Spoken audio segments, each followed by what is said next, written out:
जेतना किसान लोगन बाटा सब जनी मिल के खुशी मनावा और हो सके अगर व्यवस्था होखे त लड्डू भी बंटवावा। हाँ, काहे से कि अब की केहू का डांठ मुलायम नाय रही, सबकर डांठ चढ़ल रही और कुरकुराइल रही। काहे से कि जौने हिसाब से पवन देवता आपन सहयोग देत बाटे ओ हिसाब से केहू का डांठ मुलायम नाय रही, सबका डांठ चढ़ल रही और कुरकुराइल भी रही। ऐसे ट्रैक्टर के घंटा भी कम देवे के पड़ी। अरे जब डांठ चढ़ल रही मुलायम नाय रही त कम समय लगबे करी।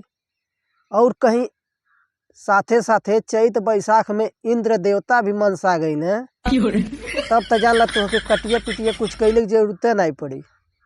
हाँ, मनी बतावा जवन कमवा ये समैया करताटे पछुआ लल कर ले बाटे, ये कमवा चैत बैसाख में करते त कोनो बुराई रहल, लेकिन नाही, इनके बेसमय के और बेटाइम के कैले का आदत पड़ गईल बा।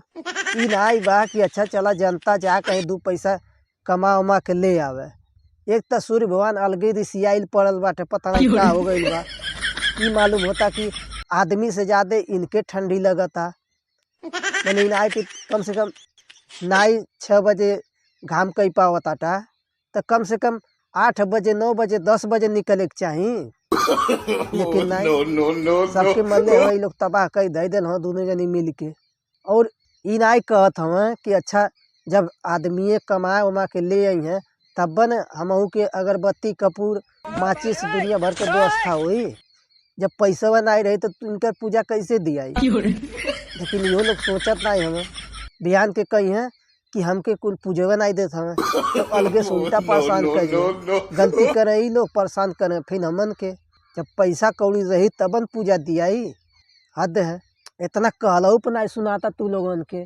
तू लोग जल्दी से एक जनी घाम करा एक जनी हवा बंद करा, अपन पूरा ना है हवा, थोड़ा सा जौन तेज बहता पूरा बंद कर देवा तब तो छपिया के वैसे मरिया।